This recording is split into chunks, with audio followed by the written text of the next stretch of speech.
Okay, so get this, listeners. You guys sent us some intel on Tucker Carlson. Oh, this is going to be good. Yeah, it's a wild one. Apparently, he's saying, well, he's claiming to be a victim Yeah. of nocturnal, demonic incontinence. Demon urine, to be exact. Yeah, demon urine. And this whole thing might be tied to a bigger agenda. You ready to dive in? Absolutely. What's so fascinating here is how Carlson is, well, he's blending these personal damp experiences with this broader political message. Right. We've got two sources we're going to unpack today. Sure. We have a paranormal news report that plays it straight, and then we've got a fundraising email directly from Carlson himself that, well, definitely does not play it straight. Okay, so let's start with the news report then. It lays out this whole timeline of Carson's supposed encounters with his demon urine. Right. And it all starts at a very specific time, 3:33 a.m. Yes. The witching hour's lesser-known cousin. Right. So at 3:33 a.m., according to this report, Carlson wakes up feeling this, like, otherworldly presence, you know? And then, bam, warm torrent. Right. And, of course, his paranormal investigation team, they've confirmed it. It's demon urine. Of course. Naturally. It doesn't stop there, though. This report, it goes on and on describing this. Escalating series of events, multiple streams, Wow. cross-dimensional moisture event. It all culminates with what Carlson calls, and I'm quoting here, ectoplasmic dampness of biblical proportions. Biblical proportions. Come on. But, you know, here's the thing I noticed. The language he uses, you know, to describe these events, it gets more and more intense, more dramatic with each incident. Yeah, that's that gradual escalation. Well, that's a classic tactic. Okay. By slowly ramping up that fear factor, it keeps the audience, you know, on the edge of their seats. Dope. Engaged, creates that sense of urgency. Okay, yeah. Makes you wonder what's coming next. Right? Exactly. And then there's this whole side story about Carlson sleepwalking, you know, and drinking gallons of water before bed, Oh, really? which he swears Yeah. is totally unrelated. But amidst all this, we're introduced to, well, they introduce us to this supposed authority on the matter, a Dr. Heinrich Mueller. And he's this self-proclaimed expert in paranormal urological phenomena. Oh, interesting. And what does Dr. Mueller have to say about all this? Well, he lays out this 4-step pattern for what he calls nocturnal demonic incontinence, or NDI. NDI. So step 1, mysterious bladder pressure. Got it. Step 2, feeling of warmth. Okay. 3, the unexplained wetness. Oh. And my personal favorite, number 4, the convenient theological explanations. Convenient indeed. Now, was there anyone else offering their professional opinion on this NDI? Well, yeah, there was this local urologist, Dr. Sarah Chen, Okay. and she offered a more, let's say, grounded perspective, maybe medical, maybe even psychological, you know, for this whole dampness thing. But the paranormal news report, it completely dismisses her and her perspective. Yeah. Which, I mean, it kind of begs the question, doesn't it? Is this whole NDI thing, is it even a real concept? Or is it just some made-up term, you know, to make these wild claims seem legitimate? That's a great question. And honestly, it's a tactic we see a lot. By giving something a scientific-sounding name, you know, it automatically creates a sense of authority, even if there's no real evidence to back it up. So you, the listener, you have to ask yourself, is this a genuine medical condition? Or is it something else entirely, something more strategic, perhaps? Okay, so we've got these dramatic claims of demon urine, a self-proclaimed expert backing them up, and the dismissal of any alternative explanations. But now let's switch gears to Carlson's fundraising email. Okay.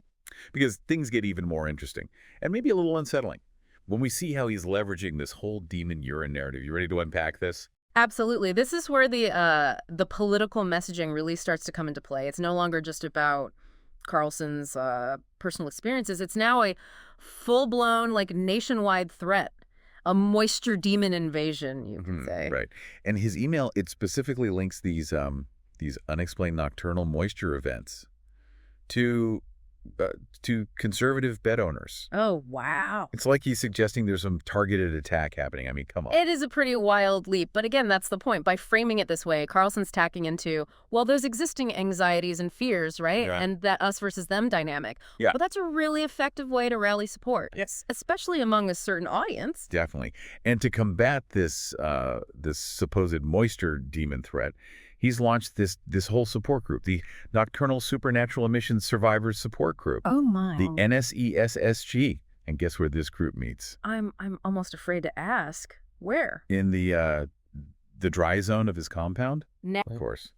And the email goes on to, detail all the amazing things the NSESG offers to those seeking refuge from these moisture demons. Like what? What kinds of things? They've got moisture detecting crystals, blessed by non-woke priests. Oh, wow. A handy guide titled "Wetness and Wokeness: The Hidden Connection." Catchy. Oh, and a monthly newsletter that exposes Big Mattress's ties to demonic entities. Wait. Big Mattress is involved now? Yeah, apparently. This is getting ridiculous. It is, right. Yeah. But here's the thing, and this is what I've learned. This is how this type of messaging works. Yeah. You take something absurd, you wrap it in fear, urgency, and you push an agenda. It's a very effective, albeit somewhat manipulative formula. And of course, it's all tied to donations. The email's packed with all the classic fundraising tactics. The limited time, triple match offer, the escalating stakes, the threat of the radical moisture agenda. It's like a textbook example of how to use fear to make a profit.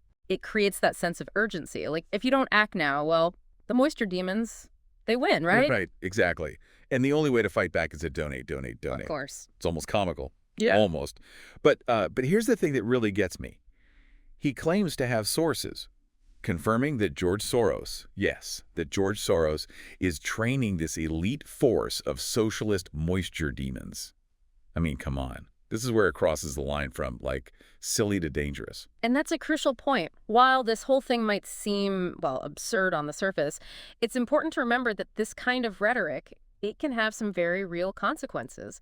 It normalizes misinformation, it fuels division, and it creates this climate of fear and distrust. So what we're seeing here with these emails, with this whole demon urine thing, it's a carefully crafted narrative. Yeah. A blend of personal experience, paranormal claims, and political messaging. It's designed to elicit a very specific emotional response, create a sense of urgency, of fear, and ultimately drive action, whether it's donating to a cause or, buying into a conspiracy theory or just clicking on the next sensational headline. Right. And that's exactly why it's so important to be aware of these tactics, to recognize them when you see them. Ask yourself, who benefits from this narrative? What are they trying to accomplish? Because once you start to see the patterns, well, it becomes much harder to be manipulated. Okay, so we've walked through Carlson's increasingly traumatic claims, the introduction of this paranormal urology expert, and this shift towards a nationwide, politically charged moisture demon threat. Yeah. But where does this all fit into the bigger picture? That's where we're going to pick up in part 2. So welcome back. So far, we've kind of established that this demon urine thing, it might just be a vehicle for a larger message. Yeah, and I think it's time to kind of zoom out. Yeah. And look at the bigger picture, because this isn't just about damp sheets and moisture demons, is it? No, not at all. What we're actually seeing here is it's a microcosm of much broader societal trends. Okay. It's a reflection of the ways in which information, well, it's being weaponized, manipulated in our current climate. Okay, I'm all ears. Break this down for me. On the surface, we've got this absurd story about demon urine. Right. But when we peel back those layers, we see a sophisticated manipulation of information. Okay. It's a carefully crafted narrative designed to exploit those existing anxieties, beliefs, Right. for profit and for political gain. It's really a masterclass in fear-mongering and audience manipulation. So it's not really about the dampness at all. No, the dampness, the moisture demons, those are just props, the imagery used to evoke a visceral reaction. I see. The real story here, it's about the power of belief. Yeah. The strategic use of misinformation and the ways in which those in positions of influence, they can leverage those factors to achieve their desired outcomes. And that raises some pretty big questions, like how do we even discern truth from fiction, especially when those lines, when they're intentionally blurred, and how can we protect ourselves from being manipulated? Yeah. By These kinds of narratives. those are crucial questions, and unfortunately there are no There are no easy answers. Right. But by understanding the tactics at play, Yeah. by developing our critical thinking skills, Yeah. and by seeking out diverse perspectives, Yeah. we can begin to navigate this increasingly complex information landscape. Give us some practical tips then. How do we actually do that? Well, first and foremost, we need to develop our critical thinking skills. Okay. We need to learn to question everything, to look beyond the surface, to consider multiple perspectives. Don't just accept something at face value because it comes from a source you trust, or it aligns with your existing beliefs. Right. Dig deeper. Ask those tough questions. That's easier said than done, though. Right. Especially now, in this age of information overload. Oh, absolutely. We're constantly being bombarded with messages from all sides, It's a constant challenge, but it's more important now than ever before. We need to be discerning consumers of information. Oh, yeah. We need to be asking ourselves, who's saying this? What's their agenda? What evidence do they have to support their claims? And what are the potential biases or motivations that might be influencing their perspective? And what about those times when we're just not sure what to believe, when the information's conflicting or the sources seem equally credible? That's where seeking out diverse perspectives becomes crucial. Okay. Don't just rely on those sources that confirm your existing biases. Yeah.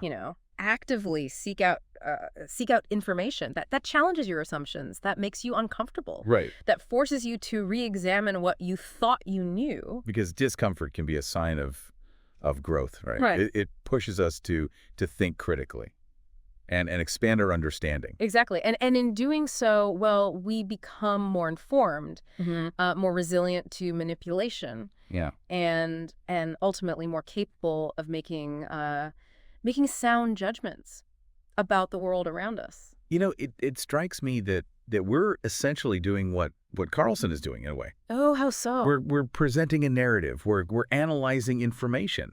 We're trying to make sense of a complex situation. The difference, of course, is that we're not trying to sell you anything. That is a crucial distinction. We're not peddling, demon-proof underwear or moisture-detecting crystals blessed by non-woke priests. Our goal is to facilitate a conversation, to encourage critical thinking, and to empower you, the listener, to draw your own conclusions. But even with that said, we still have a responsibility to be aware of our own biases, our own potential to influence your thinking. Right. Absolutely. We're not claiming to be objective arbiters of truth. Yeah. We're simply two people having a conversation, sharing our thoughts and perspectives on this, rather bizarre story. Yeah. And we encourage you to do the same. Talk to your friends, your family, your colleagues. Yeah. Share this deep dive with them.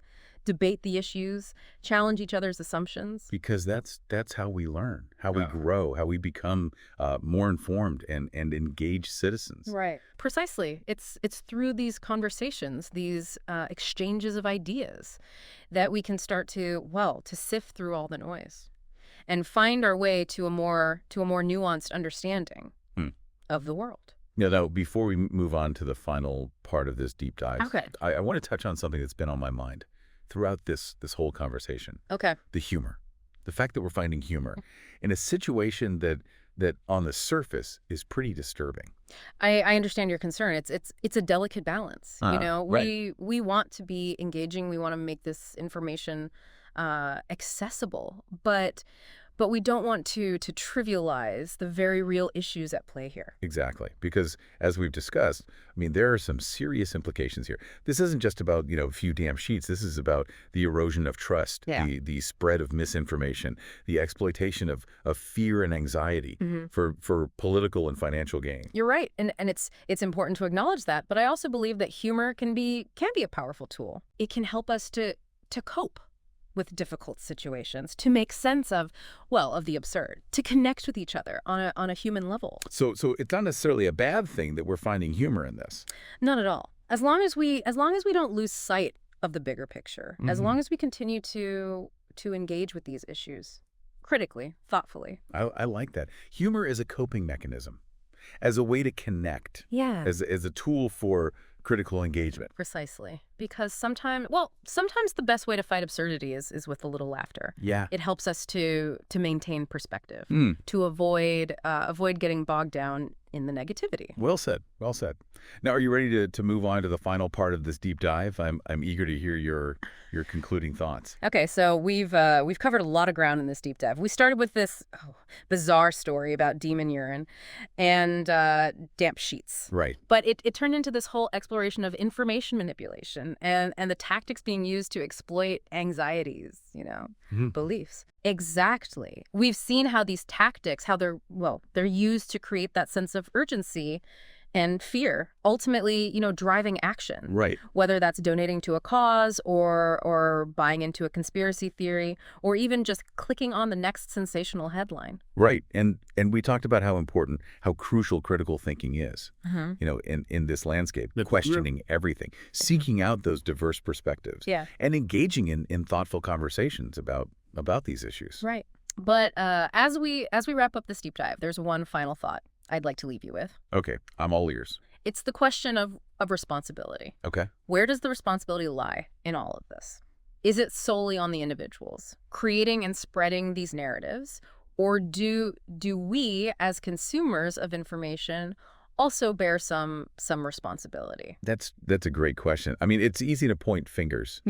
Yeah, at the people creating these narratives. But is it that simple? It's not. I believe the responsibility is shared, albeit in different ways. Those who create and disseminate these narratives, especially those in positions of power and influence, well, they have a moral obligation to be truthful, to act with integrity, and to avoid exploiting the trust of their audience. So they have a responsibility to use their platform for good. Right, exactly. Not for personal gain. Yeah. Or to sow discord. Well, what about the rest of us? The everyday people, the ones who are bombarded constantly with these messages. Our responsibility, I think, lies in being discerning consumers of information. We have a duty to ourselves, to our communities, and to our democracy to be critical thinkers, to question what we see and hear, and to seek out the truth, even when it's uncomfortable or inconvenient. So it's not just about being aware of the problem. It's about actively doing something about it. But how do we do that? What are some concrete steps we can take? Start by checking your sources. Yeah. Don't just rely on social media or headlines for information. Right. Look for credible news outlets, fact-checking websites, and diverse perspectives, and be willing to challenge your own biases. Yeah. It's easy to fall into echo chambers where we only hear information that confirms what we already believe. That makes sense. We need to be proactive in seeking out information that challenges our assumptions and broadens our understanding. Exactly. And when you encounter information that seems questionable, don't be afraid to ask questions. Yeah. Talk to people you trust. Research different perspectives, and use those critical thinking skills to evaluate the information you're consuming. This whole conversation has been so eye-opening. It's a reminder that we all have a role to play in combating misinformation and protecting the integrity of information. Absolutely. It's a collective effort, and it starts with each of us taking responsibility for the information we consume and share. So as you drift off to sleep tonight, maybe keep a glass of water by the bed. Yep. Just in case those moisture demons decide to pay you a visit. But more importantly, keep your mind sharp, your skepticism engaged, and your commitment to truth unwavering. The battle for truth, it's a battle we must all fight together. And it's a battle worth fighting for. That's it for this deep dive. Until next time, stay curious, stay informed, and stay dry.